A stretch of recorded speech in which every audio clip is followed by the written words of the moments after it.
I stared at the reflection in the darkened shop window, but the woman looking back at me was a stranger. Her coat was thin, her hair was matted from the relentless rain, and her eyes were hollow, devoid of the fire that used to define Genevieve Sterling. My hands, red and raw from the cold, clutched the only thing I had left, a crumpled piece of paper I had fished out of a trash can 3 hours ago.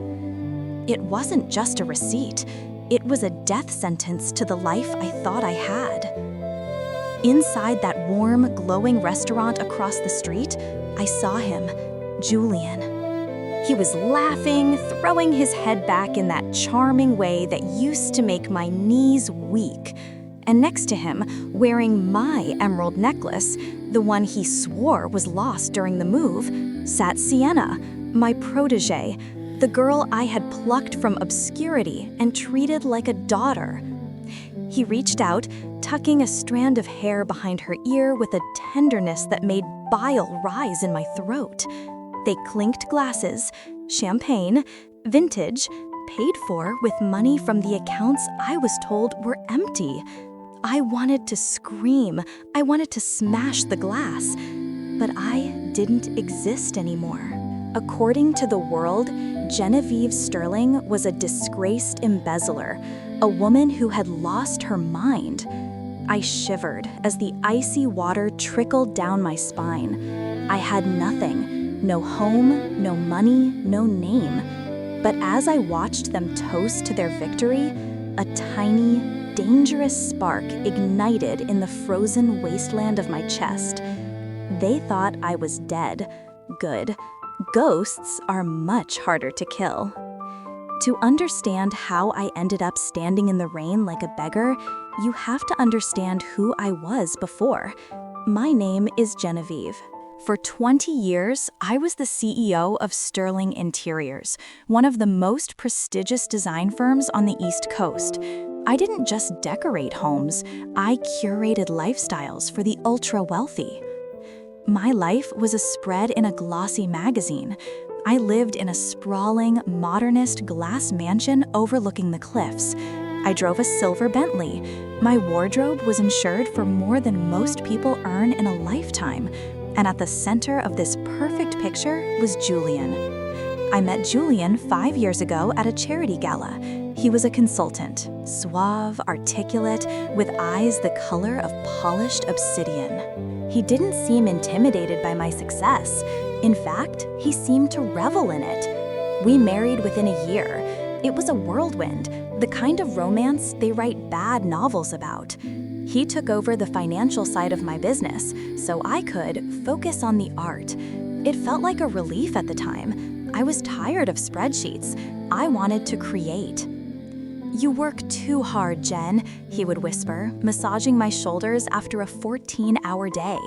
His hands were always warm, his voice like velvet. "Let me carry the burden. You just shine." And I let him. God, I let him take everything, piece by piece, and I thanked him for it. The first sign was subtle. It wasn't a showing match or a lipstick stain. It was a smell. I came home early one Tuesday. Usually, the house smelled of the expensive fig and sandalwood diffusers I insisted on. But that day, as I walked into the foyer, dropping my keys on the marble console, I caught a whiff of something else. Vanilla. Cheap, sugary vanilla perfume. It was faint, lingering near the coat rack. I frowned, sniffing the air. "Julian?" He appeared from the study, looking impeccable in a navy cashmere sweater. He smiled, but there was a microsecond of delay, a tiny glitch in the matrix, before the warmth reached his eyes. "Darling, you're early." He walked over and kissed my cheek. He smelled of his usual cologne, crisp and expensive. "Is someone here?" I asked, glancing around. "I smell vanilla." Julian laughed, a low, easy sound. "Oh, that. The cleaning service sent a new girl today. She was wearing enough scent to fumigate a warehouse. I had to open the windows. Terrible, isn't it?" I relaxed. "Ah, We should complain to the agency. It clashes with the aesthetic. Already done, he assured me, guiding me toward the kitchen. Now, sit. I made you tea. You look exhausted, my love. He poured me a cup of herbal tea. He had been making me these special blends for months, insisting they were for my stress and declining energy levels. I drank it dutifully, even though it had a slightly bitter, metallic aftertaste. Within 20 minutes, the brain fog set in. It had been happening more and more lately. I would feel heavy, my limbs like lead, my thoughts swimming through syrup. Maybe you should lie down, Julian suggested, his face a mask of concern. You've been forgetting things lately, Jen. It worries me. I haven't been forgetting things, I protested weakly, rubbing my temples. You did, darling. You forgot the dinner with the Harringtons last night. You forgot to sign the payroll checks. Sienna had to forge your signature just so the staff would get paid. I blinked, trying to focus on his face. Sienna forged my signature? To save you, Jen. To save the company. You're burning out. Sienna, my assistant. A bright-eyed girl of 24 with ambition that reminded me of my younger self. I had promoted her rapidly, trusting her with my schedule, my contacts, my life. I need to sleep, I mumbled, the room spinning. Yes, Julian whispered, guiding me up the stairs. Sleep, I'll handle everything. Over the next 3 months, my reality began to fracture. I would wake up finding objects moved.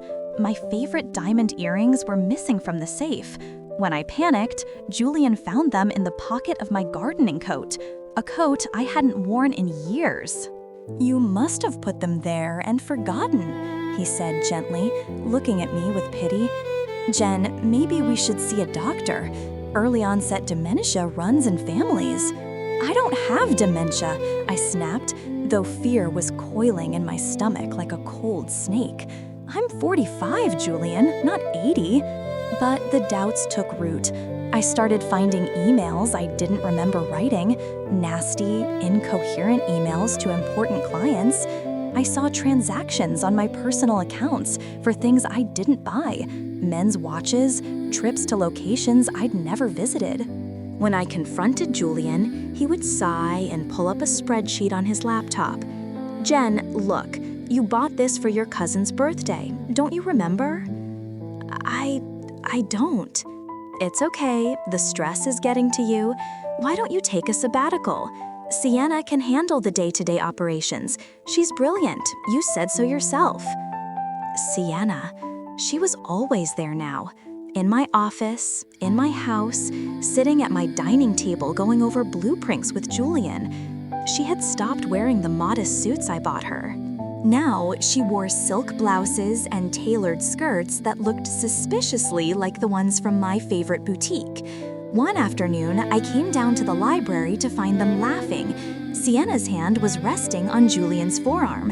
When they saw me, they pulled apart, not guiltily, but with a casual slowness that was almost more insulting. Genevieve, Sienna said, her voice dripping with faux sweetness, we were just discussing the layout for the Venetian project. You look tired. Have you taken your vitamins? I don't want the vitamins, I said, my voice trembling. I want to see the quarterly reports. Now. Julian stood up, his face hardening. Genevieve, don't be difficult. You're in no state to look at numbers. It is my company, Julian. Is it?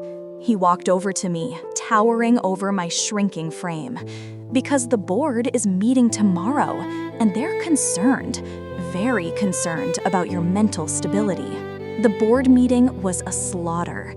I walked into the conference room wearing my sharpest blazer, trying to project the power I used to command effortlessly, but I felt weak. My hands were shaking. 12 faces looked back at me. People I had known for years, people I had made rich. They looked at me with a mixture of pity and disgust. Genevieve, began Marcus, the chairman, we have a problem. He slid a folder across the mahogany table. I opened it. Inside were bank transfers. Dozens of them. Millions of dollars moved from the company accounts into an offshore shell corporation. I didn't do this, I stammered, staring at the numbers. This is insane. The transfers were authorized with your biometric key, Marcus said coldly, and we found the emails coordinating the theft on your private server. No. I looked at Julian, who was sitting at the end of the table. Julian, tell them! You handle the finances. Julian looked down at his hands, playing the role of the devastated husband perfectly. I tried to stop her, he said, his voice cracking with emotion. I noticed the discrepancies months ago. When I confronted her, she became aggressive. She claimed she needed the money to pay off blackmailers. Blackmailers? I screamed. You liar! You filthy liar! I lunged at him. It was a mistake. Security guards restrained me. I was screaming, crying, looking like exactly what he painted me to be, a hysterical, unstable woman. We are voting to remove you as CEO, effective immediately, Marcus announced. And given the severity of the embezzlement, we have contacted the authorities. However, Julian has convinced us not to press charges if you sign over your remaining shares and assets to cover the loss, to avoid a public scandal. I won't sign, I spat. Then you go to prison, Sienna spoke up. She was sitting in the corner, taking minutes. She looked up, her eyes gleaming with malice. And Julian has power of attorney over your medical decisions, Genevieve. If you're declared incompetent, you might end up in a facility instead. The room spun. The air was sucked out of my lungs. It was a trap, a perfectly constructed, airtight trap. I looked at Julian. He winked, a tiny, imperceptible wink. I lost everything in 48 hours. They froze my personal accounts. The house was in the company's name, a tax loophole Julian had suggested 2 years ago. I was evicted from my own life. I walked out of the mansion with 2 suitcases. That was it. 20 years of hard work reduced to designer luggage and a coat. I checked into a hotel, but my credit cards were declined. I'm sorry, Mrs. Sterling, the receptionist said, looking at me with suspicion. The card has been reported stolen. I am Mrs. Sterling, I cried. I'm going to have to ask you to leave, ma'am. I ended up in a motel on the outskirts of the city, the kind of place where the neon sign buzzes all night and the sheets smell of stale smoke and regret. I had $300 in cash in my purse. For a week, I lay on the lumpy mattress, staring at the water stains on the ceiling. I cried until I was dehydrated. I replayed every memory, every conversation, seeing the red flags I had ignored. The vitamins that were likely sedatives, the gaslighting, the gradual isolation from my friends. Julian hadn't just stolen my money, he had stolen my reality. I turned on the TV one evening.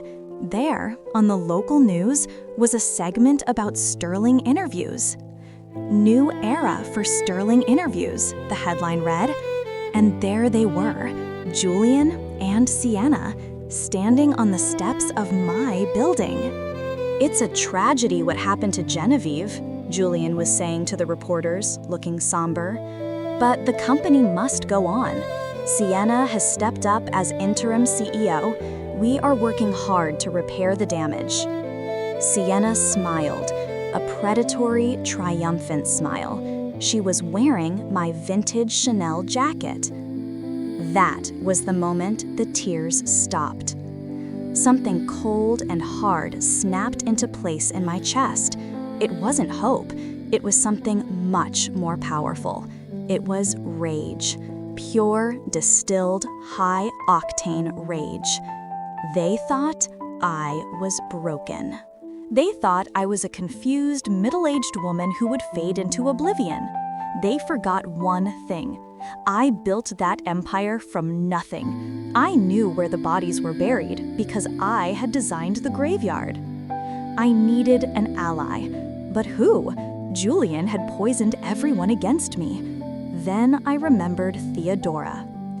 Theodora Vance was a forensic accountant and attorney I had fired 5 years ago. We had clashed over a contract. I had called her ruthless and abrasive. She had called me naive. She was the only person who hated Julian as much as I did, because Julian had been the one who convinced me to fire her. I found her office. It was in a gritty part of town, above a bail bondsman. I walked in, dripping wet from the rain, looking like a ghost. Theodora looked up from her desk. She was a sharp-featured woman with steel gray hair and eyes that missed nothing. She didn't look surprised. "Well, well," she drawled, leaning back in her chair. "The Queen of Sheba descends to the slums. To what do I owe the pleasure, Genevieve? Or are you here to fire me again?" "I need your help," I said, my voice raspy. "Julian took everything." Theodora studied me for a long moment. Then she opened a drawer, pulled out a bottle of cheap whiskey and 2 glasses. "Sit down," she commanded. "Start from the beginning, and don't skip the part where I was right." We talked for 6 hours. When I told her about the biometric transfers, she frowned. "Biometrics are hard to fake," she said, "unless..." "Unless what?" "Unless he had a copy." "Genevieve, think. Did you ever do a security update, a digital scan?" I closed my eyes. 6 months ago. Julian said we needed to upgrade the home security system. He had me scan my fingerprints and retinas for the master file. Theodora slammed her hand on the desk. "Got him. That data wasn't for the alarm. He cloned your digital identity. But to prove it, we need access to his private server, the one he keeps off the grid." "I know where it is," I said. "He keeps a physical backup drive. He's paranoid. He doesn't trust the cloud completely. It's in a safe in the floor of the pool house, but I can't get in. The codes are changed." Theodora smiled, a shark-like grin that showed all her teeth.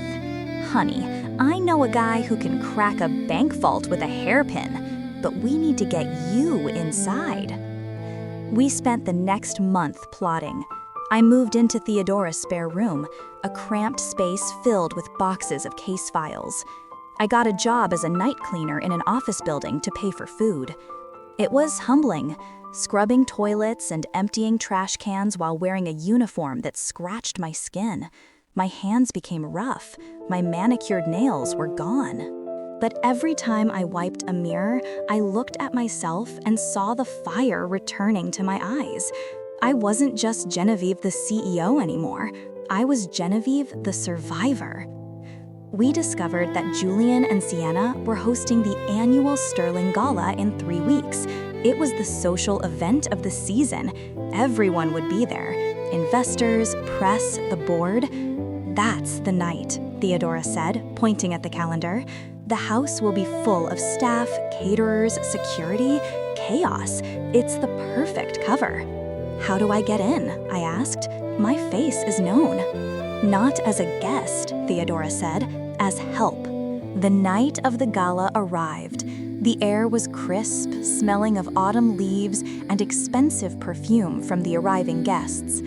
I was dressed in a catering uniform, black pants, white shirt, hair pulled back tight under a cap. I wore thick-rimmed glasses and no makeup. I looked invisible, just another worker ant serving the elite. I entered through the service entrance with the catering crew. My heart was hammering against my ribs like a trapped bird. The house, my house, was lit up like a Christmas tree. I could hear the music, the laughter. I navigated the corridors I knew by heart. I kept my head down, carrying a tray of champagne flutes. I saw them, Julian and Sienna.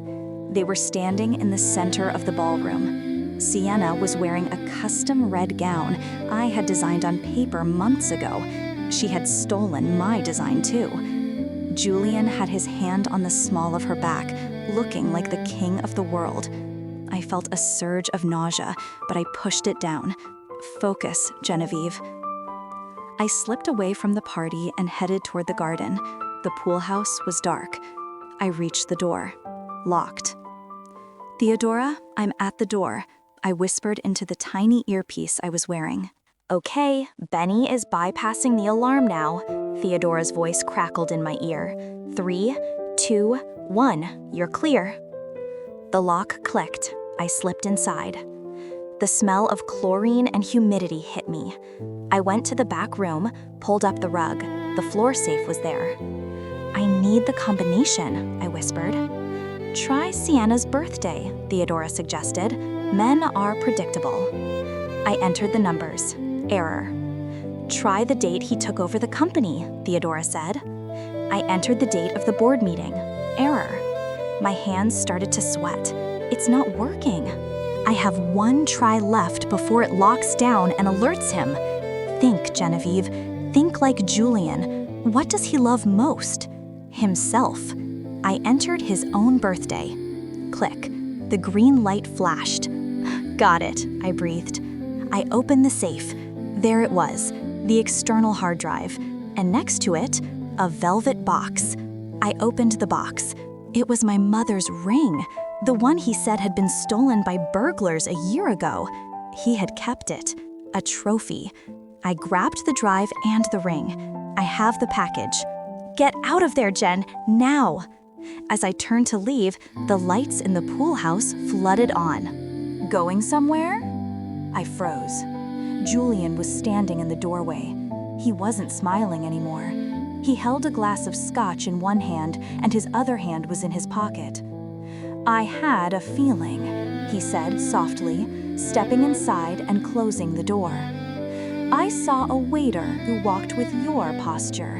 You always did have excellent posture, Genevieve. Get out of my way, Julian. Or what? He laughed, a cruel, ugly sound.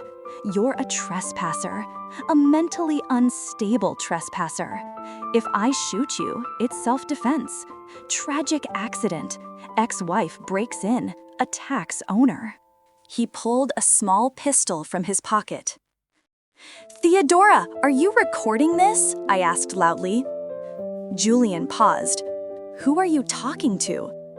The police, I lied, and the live stream I just started. His eyes darted to my chest, looking for a camera. In that split second of distraction, I didn't run. I attacked. I threw the heavy hard drive at his face. It struck him on the cheekbone with a sickening crack. He stumbled back, dropping the gun. I didn't wait. I kicked him, hard, right between the legs. All the rage, all the humiliation of the last 6 months went into that kick. He crumbled to the floor, gasping for air. I grabbed the gun, sliding it across the floor away from him. I picked up the hard drive. I leaned down, close to his ear. I'm taking my life back, Julian, and I'm taking the house too. I ran. I didn't run to the exit. I ran to the ballroom. I burst through the double doors, gasping for breath, my cap gone, my hair wild. The music stopped.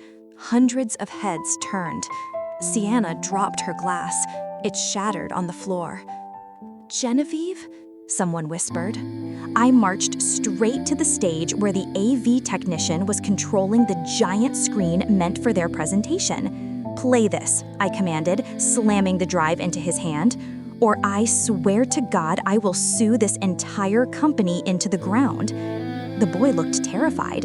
He plugged it in. Ladies and gentlemen, I shouted, my voice ringing through the silent hall. I hope you're enjoying the champagne. You paid for it. The screen flickered. And then it began. Not a presentation, but audio files. Theodora had cracked the drive remotely moments ago. Julian's voice boomed through the speakers. She's getting worse, doctor. Just keep prescribing the sedatives. I need her pliable until the transfer is complete. Gasps rippled through the crowd. Then Sienna's voice. The board bought it. They think she's crazy. When do we transfer the offshore funds to the Cayman account? Julian, tonight. Once she's out on the street, no one will believe a word she says. Then documents appeared on the screen. The forged signatures, the fake medical reports, the emails between Julian and Sienna mocking the board members. I looked at Sienna. She was pale as a sheet, backing away. Julian stumbled into the room, holding his face, blood trickling down his cheek. "Turn it off. It's deepfake. It's AI. She's crazy." But then the police sirens began to wail in the distance. Theodora had called them the moment I entered the house. The guests parted like the Red Sea as 2 officers entered. Marcus, the chairman who had fired me, walked up to Julian. His face was purple with rage. "You played us? You stole from us?" "Marcus, listen," Julian started. Marcus punched him. A solid right hook that sent Julian to the floor for the 2nd time that night. It took 6 months to untangle the legal mess. Julian and Sienna are currently serving 10 years for fraud, embezzlement, and conspiracy. I got the company back, but I didn't keep it. I walked into the office one last time. It smelled of them. The toxicity was in the walls. I sold Sterling interiors for a fortune. I kept the house, though. I had it spiritually cleansed, redecorated, and then I sold that too. I didn't want the memories. So, where am I now? I'm in a small coastal town in Italy. I bought a crumbling villa and I'm restoring it myself. No team, just me, the local contractors, and the smell of plaster and fresh lemons. I have paint in my hair and calluses on my hands. I've never been happier. Theodora is my business partner now. We started a small consultancy firm that helps women protect their assets before marriage. We call it the Phoenix Group. I learned that rock bottom isn't the end. It's the solid foundation you need to build something that can't be shaken. I lost the Bentley, I lost the friends who turned their backs. I lost the illusion of a perfect marriage.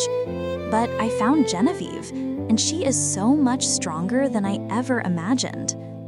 Sometimes life has to burn everything you have to the ground so you can see what's actually made of stone and what was just papier-mâché.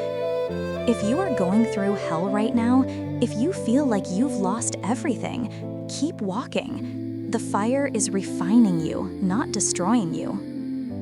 Trust your gut. If something smells wrong, like cheap vanilla in a house of sandalwood, investigate it. Don't let love blind you to disrespect.